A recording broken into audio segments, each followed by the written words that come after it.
Alors, on parle d'héritage. C'est le débat, c'est la partie débat maintenant.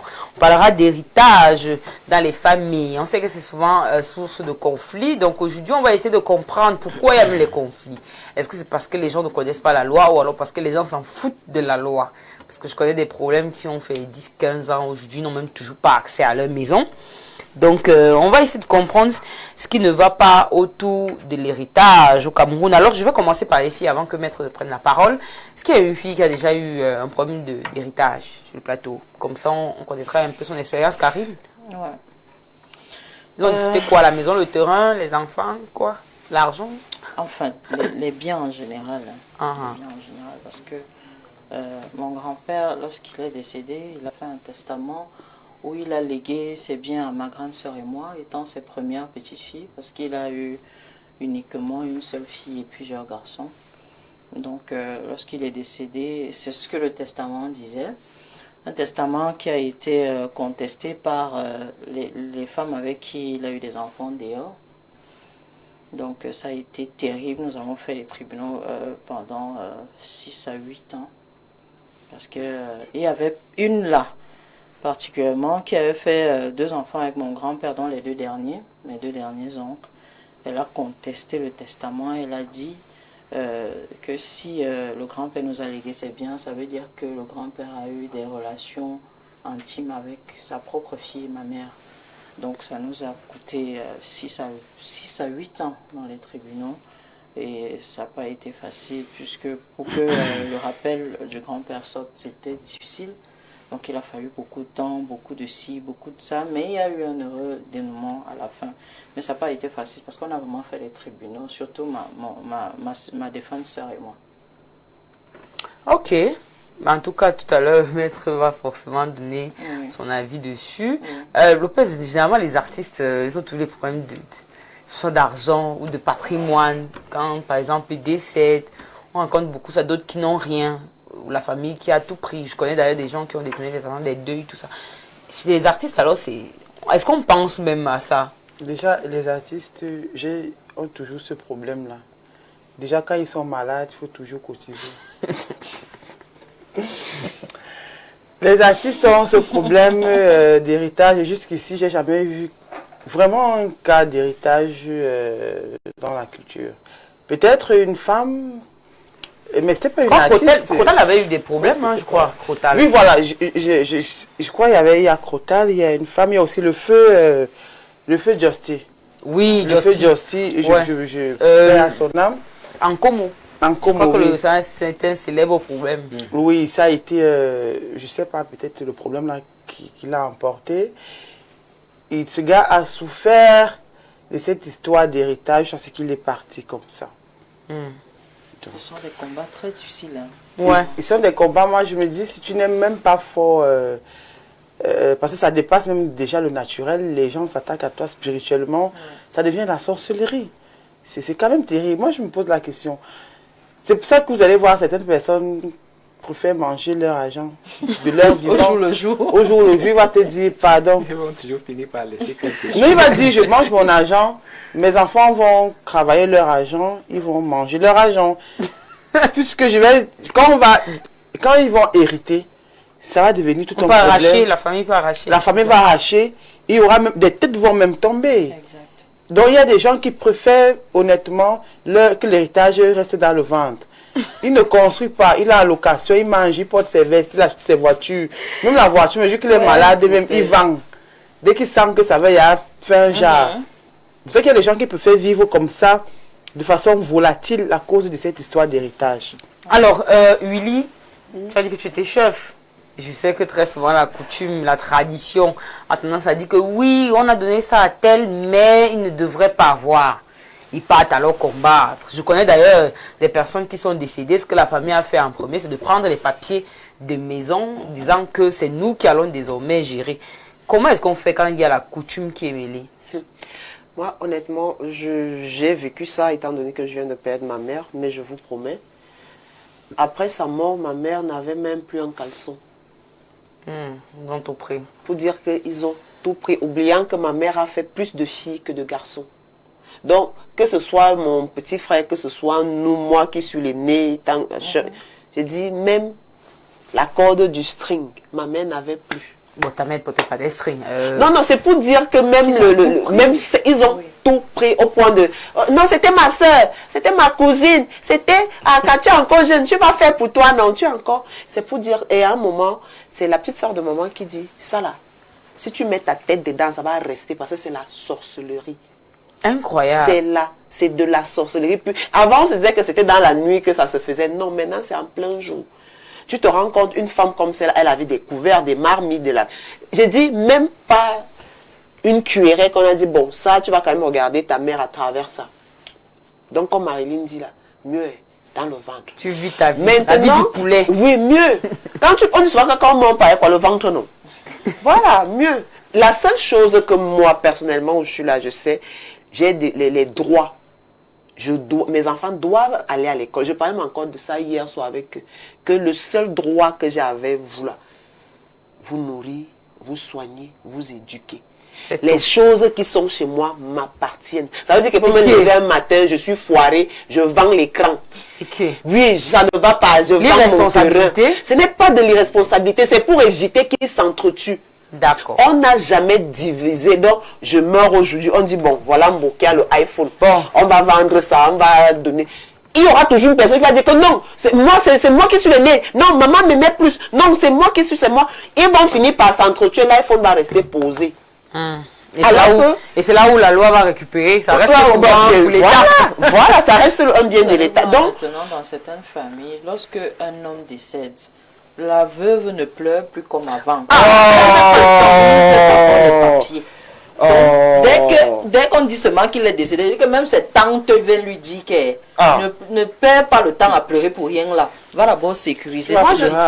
Sécurise si. Prends d'abord les papiers, tu caches. Parce que dès que les ça veut dire que les arrivent, c'est fini. Les pleurs, il faut que cherche les papiers. Ça veut dire que les pleurs qu'on voit, voilà, c'est les deux des pauvres. Alors. Non, maman. D'accord. Dans les deux des riches, on ne pleure pas. On ne pleure plus. Quand tu pleures, ceux qui décèdent, on ne pleure pas. Vous allez voir, elle est en train de pleurer. Elle est assise sur les papiers.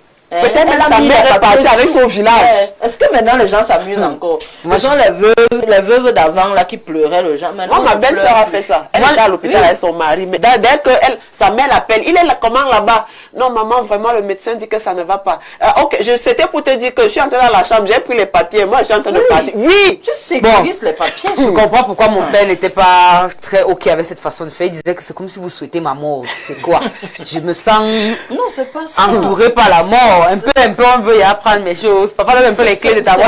C'est la réalité. C'est la triste réalité. Je t'assure, c'est très grave. C'est la triste réalité. Oui, un homme maintenant, on ne pleure plus trop. La veuve pleure d'abord avec une coupe de champagne. Arrêtez d'abord les papiers. Je connais des hommes qui décèdent et les papiers de certains terrains sont chez les maîtresses. Ça, je parle en conséquence de cause. Et les maîtresses partent complètement avec puisqu'on n'était pas au courant que c'était là-bas.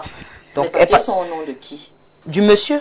Mais elle part avec, puisque personne n'était au courant. Donc, je vais poser la question tout à l'heure à Maître si c'est possible. Puisque j'en connais qui ont même construit sur ce terrain-là. Et personne ne savait que c'était le terrain du monsieur. Donc, elle est restée avec, c'était pour son gars. Donc. Bref, Maître, on va commencer avec des questions d'abord pour planter le décor, qu'on comprenne de quoi il est question. Au Cameroun, qui irrite quand il n'y a pas de testament? Alors, décidément, vous avez choisi des sujets qui... Forcément les problèmes au quartier. Qui secouent un peu. Et comme le dernier sujet dont on a parlé sur ce plateau, le problème de la succession de l'héritage au Cameroun se heurte et bien évidemment à une loi qui est très vieille. C'est le même code civil qui est encore applicable. Et le véritable problème, ou alors l'un des problèmes qu'on rencontre, c'est celui de savoir comment est-ce qu'une femme qui contribue avec son mari à bâtir, à construire, à emmagasiner des biens, se retrouve dans l'ordre successoral au, je crois, 4e ou 5e rang, ce qui cause problème. Parce que l'ordre successoral, selon le code civil, c'est que le premier ordre, ce sont les descendants, on appelle vulgairement les enfants. Après les enfants, ce sont les ascendants. Ça veut dire que si un monsieur décède, il n'a pas laissé de femme, pas d'enfant, On regarde s'il y a son père et sa mère. J'ai un dossier comme ça sur ma table. C'était un peu curieux parce que... Alors, les parents suivent les enfants. Les parents suivent les enfants. D'accord. C'est le deuxième degré. Le troisième degré, c'est celui des collatéraux. Il y a les collatéraux privilégiés et les collatéraux éloignés. Les collatéraux, ce sont des frères et sœurs. Incroyable. Voilà. Et si on cherche frères et sœurs, il n'y en a pas. On cherche s'il y a des oncles et des tantes. Ce sont des collatéraux éloignés.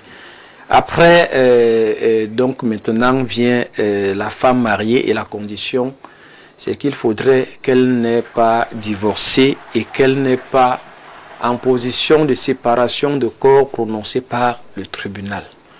D'accord. Donc voilà, et en dernier lieu, c'est l'État. Donc vous voyez que ça énerve un peu. C'est pour ça que je disais dernièrement qu'il est peut-être temps que si nous sommes vraiment dans le septennat de la femme, les députés la font qu'on puisse en fin de compte faire entrer en vigueur le code de la famille pour que cet état de choses puisse changer.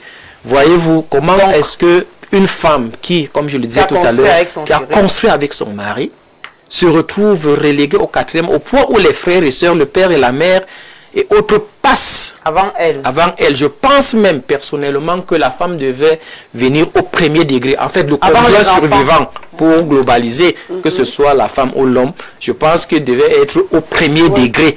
Parce que ce sont les deux, n'est-ce pas, qui ont ensemble construit le patrimoine. En termes de pourcentage, justement, lorsque on est en bien commun, s'il y a décès, ça se passe comment le partage? Puisque il y a les enfants, il y a dans les parents, il y a la femme, il y a tout le monde là. Tout le monde est degré là. Donc, voilà. On partage comment? En réalité, le degré, on va dans un degré lorsqu'on n'a pas trouvé quelqu'un dans le degré précédent. Donc s'il y a les enfants, on ne cherche plus. Dès qu'il y a les enfants, les oncles, tantes, pères et mères sont exclus jusqu'à tous les degrés. C'est déjà exclu. Dès qu'il y a une personne à un degré, les autres sont éliminés d'office. Donc ça veut dire que si vous êtes en bien commun, on divise, très souvent, je ne sais pas si c'est ça, hein, on divise le patrimoine en deux. Un pour le conjoint vivant. Et le 50% pour celui qui est décédé, et c'est le 50% qu'on donne aux enfants. Bon, en fait, c'est pas ça, c'est ça, mais il faudrait comprendre que dans le cadre de la succession, ce n'est pas ce qui se passe. Parce que dans le cadre de la succession, tous les biens sont dévolus aux enfants, s'il y a des enfants. La maman, ou alors le conjoint survivant n'a qu'un droit d'usufruit. Ça veut dire qu'il peut bénéficier des fruits. Si c'est une maison qui produit les loyers, elle peut bénéficier des loyers. Mais elle ne peut pas entrer en pleine propriété. Le cas que vous évoquez, c'est le cas que nous, c'est un peu la parade que nous, les avocats, nous trouvons souvent. Et il faudrait que les femmes puissent le comprendre et l'adopter. Lorsque vous avez été marié en bien commun avec votre époux, lorsque vous ouvrez la succession, il faudrait demander en même temps la liquidation du régime matrimonial. Parce que la moitié que vous évoquez tout à l'heure ne vous est accordée au conjoint survivant que lorsque le juge a ordonné la liquidation du régime matrimonial. Et je pense que ce sujet... Bon, pour utiliser le terme du quartier, quand on appelle liquidation de... C'est quoi? C'est aller voir un avocat pour faire quoi? Ça veut dire que lorsque on ouvre la succession, on dit ok, X est décédé, nous avons constaté son décès, il a laissé 2 enfants, Jean et Patrick, et un conjoint survivant qui est Anne. Et maintenant, pour ce qui est de ses biens, on va dire que sa veuve, dont Anne, qui est le conjoint survivant, n'est-ce pas, on liquide, le notaire doit, parce qu'il faut comprendre que le juge ordonne, mais c'est le notaire qui liquide la communauté. Donc, on va donc prendre la moitié. Si le monsieur a laissé 10 000 francs, on va donc prendre 5 000 dans le cadre de la liquidation de la communauté. Donner 5 000 à la dame. Et les 5 000 qui restent, c'est là où, même s'il avait 1000 enfants, c'est là-bas où ils vont aller se battre. D'accord. Donc, si une femme ne le fait pas bien avant... S'il ne le fait pas, parce que généralement, c'est que les femmes font souvent. C'est pour ça que je pense que les gens bénéficieraient à suivre vos émissions. Ce que les femmes font souvent, c'est qu'ils vont ouvrir la succession. On désigne les enfants co-héritiers. La femme usufruitière, parfois administratrice des biens.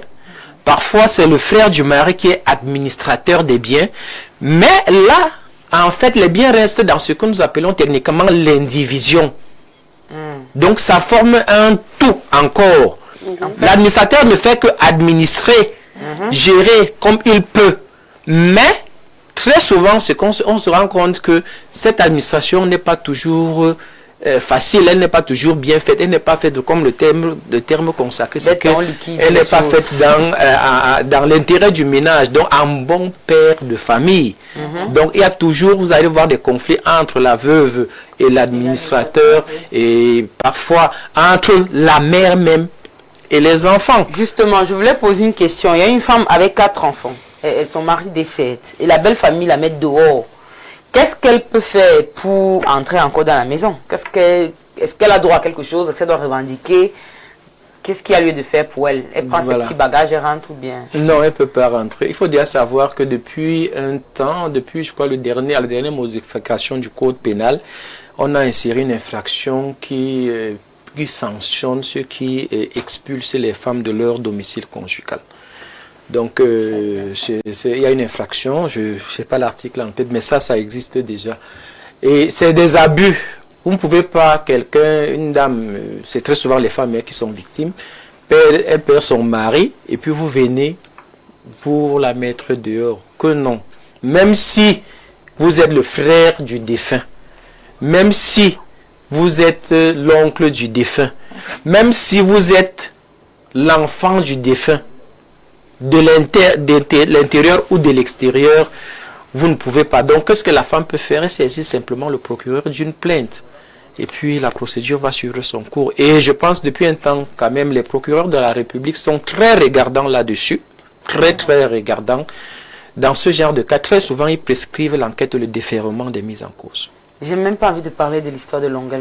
Hein, c'est Longuet? Non. L'autre là, Belle Katobi. J'ai même pas envie de parler de son cas. Vraiment, on passe. Parce que je connais pas véritablement le fond de l'histoire. Je sais pas si c'est le terrain de la femme et puis le couple avait construit dessus. Et après, au final, il a chassé la femme après un nombre d'années. Je sais vraiment pas. Je connais pas les tenants et les aboutissants. Mais ça ressemblait un peu à ça. Il demandait à la femme de sortir et tout le monde était un peu fâché. Alors, Lopez, tu as des questions? Oui, j'ai 2 questions. La première question, c'est la suivante. Si dans un foyer, le monsieur décède, et qu'on découvre qu'il a eu à faire le testament à une femme de dehors avec les enfants. C'est-à-dire il est marié à la maison, mais il fait le testament à une autre femme et à d'autres enfants.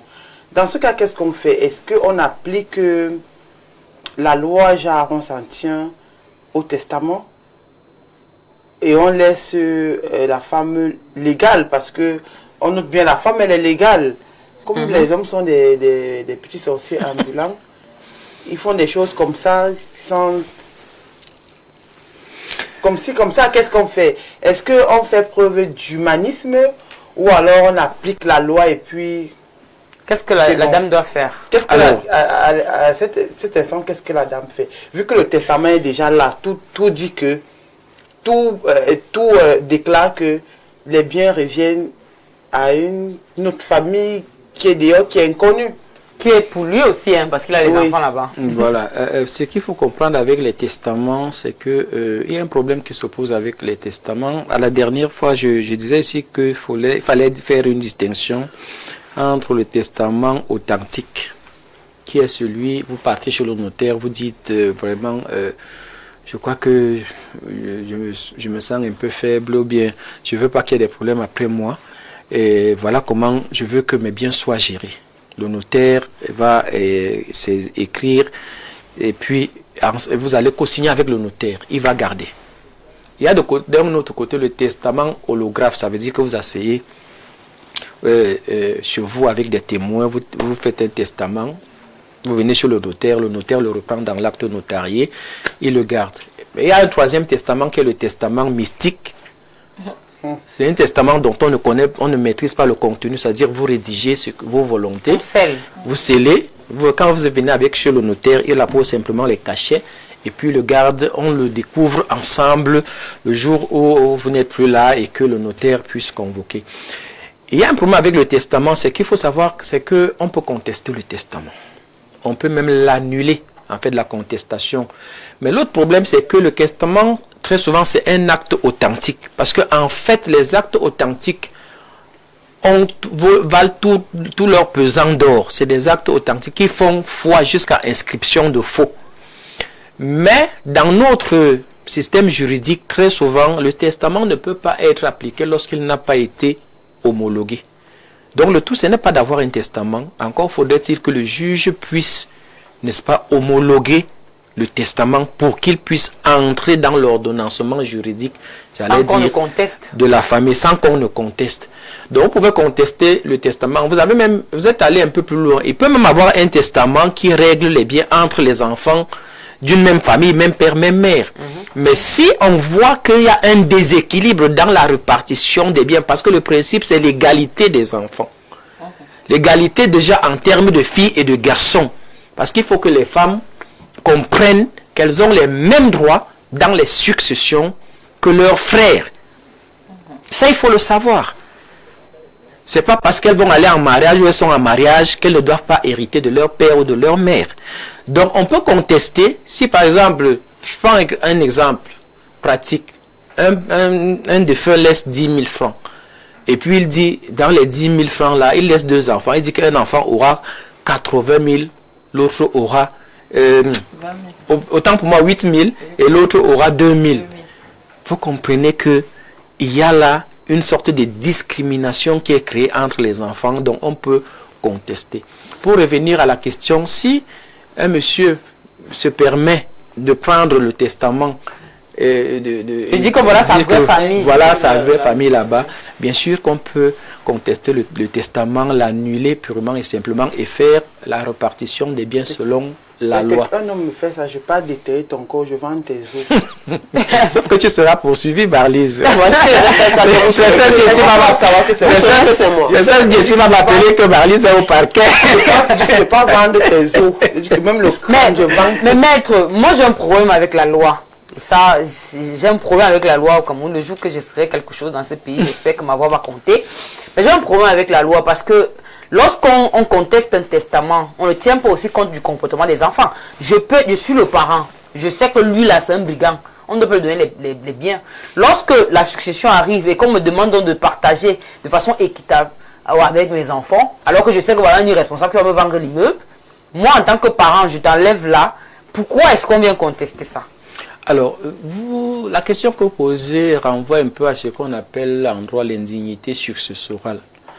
Il y a des cas où un enfant ne peut pas entrer dans la succession de son géniteur. Mais la loi a défini clairement, je crois, si par exemple un enfant est l'auteur du décès de son géniteur, il a donné la mort ou tenté de donner la mort à son géniteur, il peut être déclaré indigne sur le plan de la succession et donc ne pas hériter. Il en est également le cas si il a porté à l'égard de son géniteur, n'est-ce pas, des faits diffamatoires et qui ont conduit à ce qu'il soit condamné et il peut également être exclu de la succession. Il y a également le dernier cas, je pense, c'est celui où vous avez donné l'instruction, vous avez commandité, voilà le terme, commandité. Ben oui, ça existe. Mais c'est encore léger, je dis voilà. Les enfants qui ne Mais maintenant, pas si l'enfant ne souffre pas d'une indignité successorale, alors il entre dans la succession. La seule chose qui peut l'empêcher encore, c'est qu'il peut lui-même décider de renoncer à la succession. Qui un têtu qui voit maintenant, qui va vendre. Ce qu'on fait souvent, c'est que lorsqu'on ouvre la succession, j'ai vécu ça surtout avec nos frères de l'Ouest, parce que quand vous ouvrez une succession, par exemple, de nos frères de l'Ouest, vous allez vous rendre compte. Et ils n'appellent pas administrateur de biens, ils appellent ça chef de famille. Et moi, j'ai vécu une histoire pareille. Et le monsieur avait laissé, je pense, dans les 15 à 18 enfants. Wow. Et je vais vous dire que de ces enfants-là, c'est peut-être le 10e, si je me rappelle très bien, parce que je les avais reçus, le 10e, qui à l'époque faisait même des études au Maroc, qui avait été laissé comme chef de famille. Parfois ils appellent chef de famille, parfois héritier principal, parfois successeur. Donc ça varie un peu. Et moi, en fait, j'ai compris que c'était l'administrateur des biens. Mais je vous avoue que j'avais du mal à conduire ce dossier. Pourquoi? Parce que normalement, il y a un principe de droit qui veut qu'on peut gérer de loin, mais on peut administrer que de près. Ça veut dire que normalement, quand vous désignez un administrateur des biens, il doit être au pays là où il y a des biens. S'il est hors du pays, c'est difficile. Généralement, le juge ne peut pas accéder à une telle demande. Mais ils se sont agrippés. Le monsieur, l'aîné même qui était venu me voir, parce que quand il est venu, les autres n'étaient pas là. Il m'a dit, il faut faire comme papa a dit. Parce que si ce n'est pas fait comme ça, ça va attirer la malédiction dans la famille. Les gens peuvent mourir par rapport à ça. Donc, si vous trouvez que quelqu'un... Mais c'est un têtu. Là, on connaît les problèmes. Est-ce que dans nos autres régions, du centre, du littoral, peut-être du sud, est-ce qu'on est à même de respecter les dernières volontés comme nos frères de l'Ouest et peut-être du Nord aussi? Il ne me semble pas. C'est parce qu'on n'aime pas beaucoup la sorcellerie. J'ai une dernière question. Maître, que pensez-vous de l'héritage? Un héritage ou bien un héritage? Un héritage. On commence par là. Que pensez-vous de l'héritage humain? Je m'explique. Les gens qui héritent des femmes là, des femmes de leurs frères, c'est-à-dire que je vois ça beaucoup plus du côté de nos frères de l'Ouest là, que je ne sais pas si c'est le père qui meurt et il laisse sa femme à son frère. Il laisse ses femmes et ses frères récupèrent ses femmes. Et même d'autres, les fils prennent. C'est-à-dire, que pensez-vous de ce genre que tu succèdes à ton père? C'est l'héritage, non? Par la loi. C'est prévu. C'est prévu par la loi ou bien ce sont des choses inventées? Non, c'est des choses qu'ils ont construites. C'est des pratiques purement traditionnelles. Ah, d'accord. Ce qu'il faut savoir, c'est que le corps humain est hors du commerce, il est hors du patrimoine. Même si vous dotez une femme à 10 milliards, elle ne devient pas un bien. Le corps, et il en est de même. C'est pour ça qu'il disait à Lopez maintenant qu'il ne faut pas aller déterrer les restes de ce gars. La loi va... Non, le corps humain ne peut pas être dans le patrimoine. Et puis, je pense que de plus en plus... je suis un peu de près l'actualité de deux ministères, notamment les affaires sociales et la promotion de la femme. De plus en plus, le ministère de la promotion de la femme et de la famille s'insurge contre ce genre de pratique. On ne peut pas hériter de la femme de son père, de son frère ou de sa, je ne sais pas trop de qui, parce que le corps humain, c'est ce qu'il y a de plus cher sur la terre. Alors, il y a une question d'un téléspectateur. On a déjà répondu, je pense, mais bon. Bonjour mes soeurs, bisous à vous et au maître. Bisous au maître. Ma petite soeur qui a été mariée traditionnellement. Ils ont eu un enfant et le mari est décédé.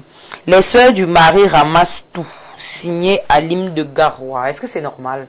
C'est pas normal. Le mari a déjà laissé un enfant. Comme on disait maintenant, lorsque dans un degré, ici là, c'est un descendant, il y a déjà quelqu'un. C'est à l'enfant là que devrait tout revenir. Donc c'est pas normal. Donc si vous n'avez pas... Bon, il faut voir maître, hein, parce que forcément vous n'avez pas la démarche. Oui. Donc, je voulais bien me rassurer qu'ils étaient vraiment... Bon, elle a dit mariage coutumier. Oui, bon, mais je pense qu'il faut quand même qu'elle précise si l'enfant a été reconnu ou pas. Encore que quand l'enfant n'est pas reconnu, il y a ce qu'on appelle une reconnaissance post-mortem et il y a ce qu'on appelle la possession d'état qui peut faire entrer l'enfant dans l'héritage. Donc, si tu as fait un enfant et qu'il n'a pas été reconnu, tu peux dire que c'est son enfant. On va faire quoi, un test ADN? Il y a beaucoup pour prouver que c'est... Bon, lorsque la loi a été écrite, le test d'ADN n'était pas encore à jour. C'est qu'on a... On dit souvent que si l'enfant a grandi dans cette maison et que, en fait, les membres de la famille... Tout le monde l'a toujours perçu, c'est une présomption en fait, l'a toujours perçu comme l'enfant de ce monsieur, alors peut bénéficier de la possession. Donc les cousins qui ont grandi avec nous là peuvent entrer. Oui, Karine. Non, moi j'avais une question par rapport à l'histoire que j'ai racontée. Est-ce que la maîtresse ou alors une femme avec qui un homme a fait des enfants peut revendiquer un héritage? Pour les enfants ou pour elle? Je sais pas, moi je sais pas ce que c'était, mais je sais seulement qu'on était dans la contestation. La femme était dans la contestation. Voilà. Est-ce qu'elle était dans son droit déjà? Pour elle, non. Mais pour les enfants, oui. Pour les enfants, oui. Parce que même ce que, en fait, j'ai très bien suivi votre histoire et ça m'a intéressé. Il y a une opération en droit qu'on appelle la représentation. Si j'ai bien compris, c'était les biens de votre grand-père. Voilà. Ça pose un petit problème. Parce que comme j'ai dit tout à l'heure, quand il y a des gens dans un degré, on ne peut pas aller au degré plus inférieur. Les petits-enfants ne peuvent venir à l'héritage de leur grand-père que par voie de représentation. Et ce qui se passe souvent, c'est quoi? C'est que si, lorsque ça se faisait, si par exemple, je ne sais pas si c'était votre mère, si votre mère était en ce moment-là décédée, là, automatiquement, vous venez en représentation de votre mère. Ça veut dire que la part qui devait revenir à votre mère vous revient de droit. Donc, c'est ça qu'on appelle un peu la représentation. Donc, une femme qui a des enfants dehors ne peut pas, pour elle-même, venir revendiquer quoi que ce soit dans l'héritage. Mais elle peut venir revendiquer, n'est-ce pas, pour le corps des enfants. Bonjour, mais, oui. Mais, pourquoi attendre toujours qu'une personne décède pour revendiquer son héritage? Très bien. Si mon père est là, il y a les immeubles, moi je vais attendre qu'il meure. Il ne peut pas me donner ma part maintenant, je tue. C'est vrai en plus. Le père, moi je dois attendre qu'il décède, vraiment. C'est vrai en plus. Pourquoi les parents n'aiment pas donner Pourquoi l'héritage aux attendre qu'il enfants? décède pour que je puisse entrer en possession de mon héritage? Je suis là, je souffre. Il a les immeubles, il a les maisons. Qui donne pour moi maintenant et que je fasse ma vie avec? Pourquoi je dois attendre? C'est pour ça que vous allez voir que Il y a beaucoup de problèmes. et c'est compliqué, il faut que les parents aussi prennent ça en considération. Donner l'héritage avant. Donner l'héritage avant, donner ça là. Le père, désolé, la loi a prévu que l'héritage, on ne parlait d'héritage qu'après la mort. Incroyable. L'article 718 du Code civil Mais dispose clairement que c'est l'héritage, on n'en parle que lorsqu'il y a eu mort. Il n'y a pas d'héritage quand le propriétaire est bien ça vu. donne tellement de problèmes que mieux tu es vivant, tu sais que voilà un désordonné, voilà un désordonné. Je veux donc essayer de toi-même tu finis de mettre ça, tu Oui, dis c'est pour ça qu'on organise par voie de testament. Donc ça veut dire qu'on peut faire seule asseoir chose. toute la famille Oui. avec un notaire. Oui. On fait le testament, là chacun sait ce qui appartient, on attend seulement la mort. Oui. D'accord. Mais princesse, il faut bien te rendre à l'évidence que si on laisse cette pratique prospérer, Ils vont tuer les parents. mais bien sûr. Non, mais des conditions. Je vois que j'avais vu ça dans un film américain. Bien sûr. J'avais vu ça dans un film américain que les enfants ne doivent que toucher l'héritage que s'ils ont un master. Est-ce qu'on peut mettre ce genre de conditions? Et qu'ils sont obligés d'aller à l'école et de ne pas faire le banditisme pour toucher à ça. Est-ce que ça ne sera pas discriminatoire? Vous pensez que quand un papa a peut-être 10 enfants, tous auront forcément des masters? Est-ce que le master... Est-ce que c'est pas aussi une façon d'amener l'enfant à être... On peut mettre, mais je pense que tous les organismes de défense des enfants là vont sortir et vont tirer à boulet. Bonjour le panel. Merci pour la thématique du jour. Ma question est de savoir à quel âge un parent ne peut plus vendre son bien foncier. Non, on peut vendre son Sans l'aval des enfants. Non, on peut vendre son bien à tout âge. Non, j'ai l'impression qu'on parle d'héritage. Ça veut dire que si tu es peut-être la maman, tu ne peux pas vendre le bien sans l'aval de l'enfant. Et donc peut-être demande à quel âge le parent ne peut plus donc vendre son bien foncier sans l'aval de ses parents, de ses enfants. Je comprends pas. Bon, le seul cas que je connais qui est d'ailleurs prévu par la loi, c'est que, et qui arrive très souvent, il arrive que un monsieur décède, il laisse une femme là qui croupit sous le fardeau des charges, il a peut-être 1 ou 2 enfants et le monsieur a laissé un immeuble, un terrain, pour parler de façon triviale. Ce qu'on fait souvent, c'est que si vous voulez vendre ce terrain, vous devez passer par une autorisation du président du tribunal.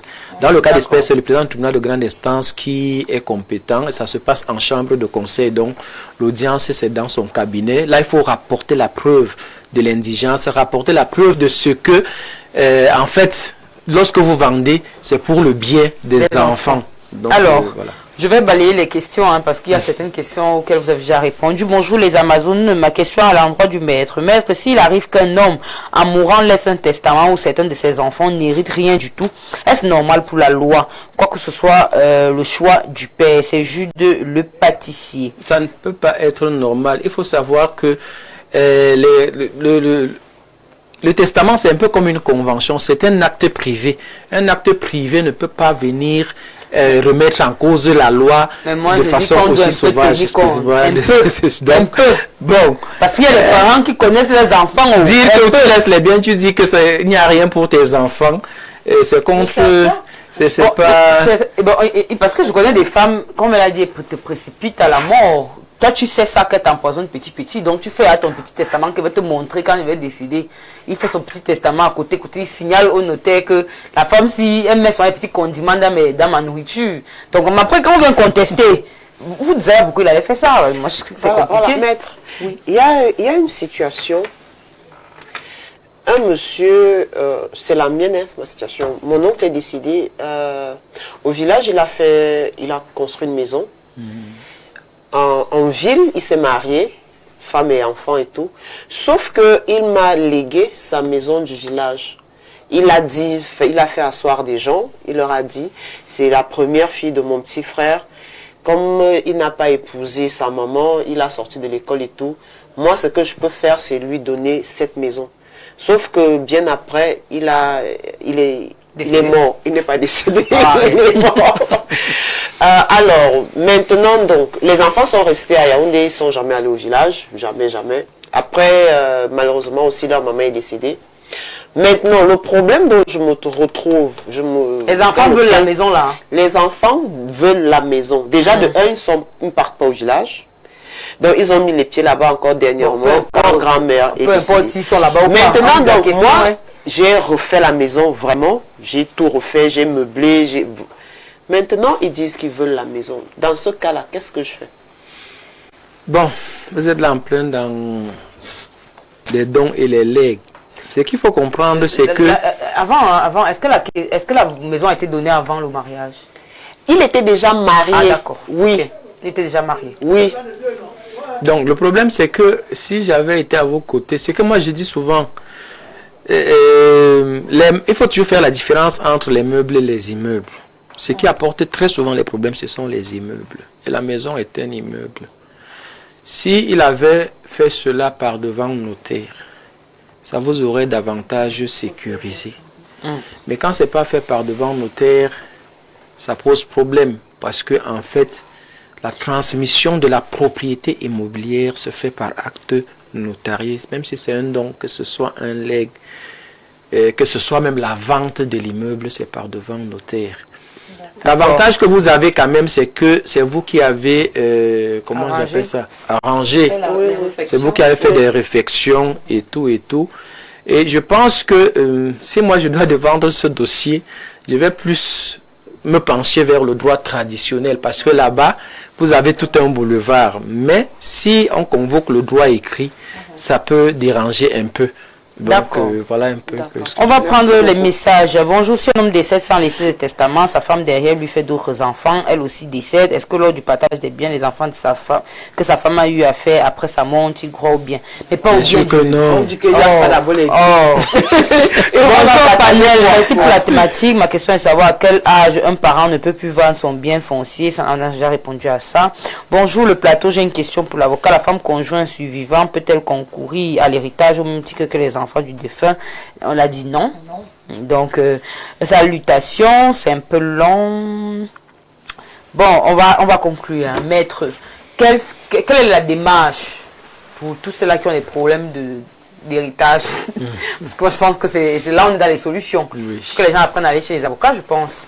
Oui, il faut aller chez les avocats. Il faut aller chez les avocats. Bon, moi, je pense qu'en amont, déjà, les couples doivent apprendre à vivre de façon sincère. Un homme doit sécuriser sa femme lorsqu'il est encore en vie.